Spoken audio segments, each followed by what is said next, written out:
Assalamualaikum warahmatullahi wabarakatuh. Hai adik-adik semuanya, ketemu lagi bersama Kak Febri. Baiklah, pada kesempatan kali ini kita akan membuat video pembelajaran yang baru lagi, yaitu tentang virus. Nah, mungkin di video kali ini akan ada nantinya beberapa video karena materi kita bahas kali ini agak panjang.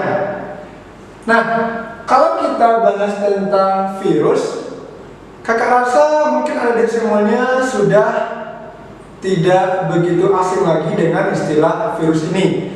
Karena zaman sekarang, apalagi saat ini, adalah lagi berkembangnya virus corona, yaitu virus yang sangat mematikan. Nah, namun kali ini kita akan bahas tentang sejarah virus, sifat-sifat virus, struktur virus, klasifikasi virus, dan tidak lupa juga bagaimana cara replikasinya atau perbanyakan diri dari virus ini. Nah, baiklah, pertama kita akan bahas dulu tentang sejarah penemuan virus itu sendiri.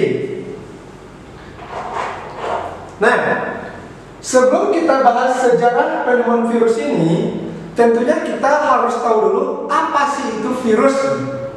Nah, virus itu seperti biasanya, yaitunya berasal dari bahasa Latin lagi.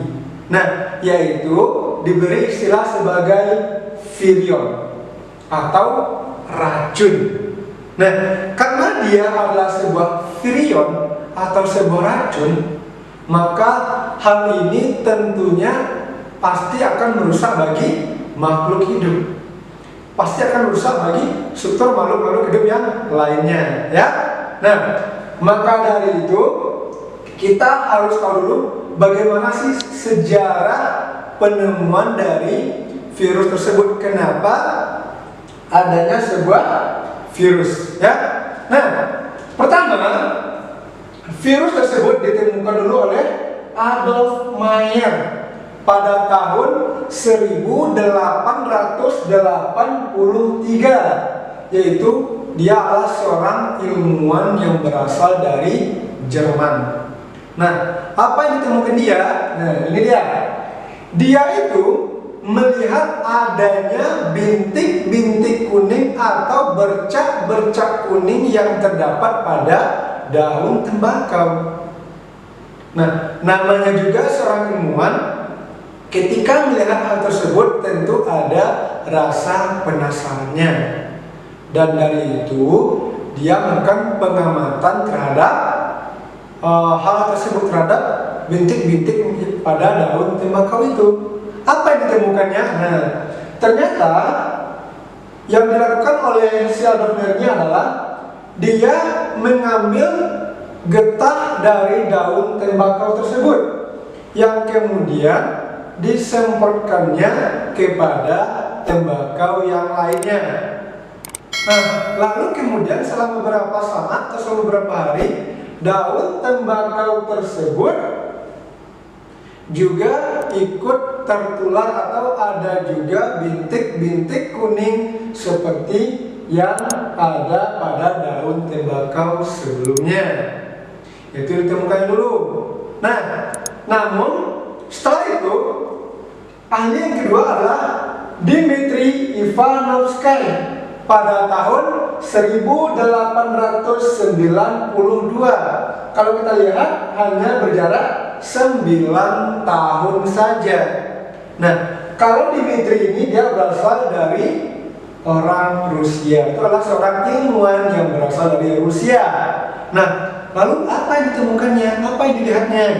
Nah, yang dilihatnya adalah si Dmitri ini dia mengambil daun tembakau tadi, ditumbuknya halus-halus, kemudian diambillah ekstraknya, dan dia menyaring daun tembakau tersebut menggunakan yang namanya saringan bakteri. Nah, diambilnya di sini kemudian disaring menggunakan saringan bakteri.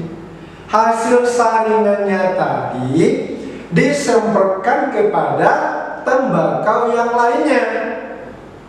Nah, kemudian ternyata tembakau yang lain juga ikut tertular oleh saringan saringan dari tembakaunya atau ekstrak dari daun tembakau yang sudah disaring ini ternyata ikut tertular juga. Nah, lalu ada lagi ilmuwan selanjutnya dari M. Beijiring pada tahun 1897, hanya berjarak 5 tahun saja. Dan ilmuwan yang ketiga ini dia berasal dari Belanda. Nah, lalu apa yang ditemukannya? Si Beijiring ini dia melakukan hal yang sama seperti yang dilakukan oleh Dmitri Ivanovsky. Apa yang dia lakukan? Dia juga melakukan penyaringan terhadap tembakau tadi. Dia mengambil ekstraknya juga. Nah, dan dia juga menyaringnya menggunakan kertas saring bakteri. Nah, ternyata benda ini atau hal ini lolos dari kertas saring bakteri tadi. Nah, dan di sana dia sampaikan juga ke tembakau yang lainnya, ternyata tertular juga. Nah, kemudian dia mengambil kesimpulan bahwa benda ini atau makhluk ini adalah virus yang lolos saring. Dan masih istilah tentang virus lolos saring. Kenapa demikian? Karena dia lolos dari saringan bakteri. Di sana sudah mulai muncul pemikiran bahwa virus ini ukurannya lebih kecil dibandingkan bakteri, ya. Nah, kemudian ilmuwan yang keempat adalah W.M. Stanley, yaitu pada tahun 1935. Nah, ini lumayan jauh jaraknya. Dan dia adalah seorang ilmuwan yang berasal dari Amerika. Apa yang ditemukannya? Nah, yang ditemukannya adalah virus ini atau hal ini kemudian dia isolasi dan dia lakukan pengkristalan terhadap hal ini atau terhadap virus ini atau terhadap benda ini. Nah, di sana dia dapatkanlah hasil yang diinginkan dan dia kasihlah kesimpulan dari semuanya bahwa ini adalah virus yang namanya TMV atau disebutnya dengan tobacco mosaic virus. Apa itu? Virus yang terdapat pada daun tembakau. Ya, jadi begitulah sejarah dari penemuan virus tersebut. Barulah ditemukan istilahnya TMV tersebut atau tobacco mosaic virus. Oke? Nah, sekarang kita akan lanjutkan kembali yaitu tentang sifat-sifat virus ini. Nah, bagaimana sih sifat-sifatnya ini? Tentu kita harus memahami juga. Yang pertama, sifat dari virus itu adalah virus itu bukanlah berupa sel. Nah, karena dia tidak adanya bagian-bagian dari selnya. Karena dia bukan berupa sel, maka virus itu juga dikategorikan sebagai benda mati. Kenapa? Karena tidak ada sel tadi dan tidak adanya ciri-ciri kehidupan pada virus tersebut. Namun ada juga virus ini dikategorikan sebagai makhluk hidup. Nah, kenapa pula? Karena dia bisa merusak, bisa menularkan dan bisa membuat orang menjadi sakit. Ya. Nah, lalu apalagi sifat-sifat selanjutnya? Virus itu hanya dapat memperbanyak diri dalam tubuh inangnya.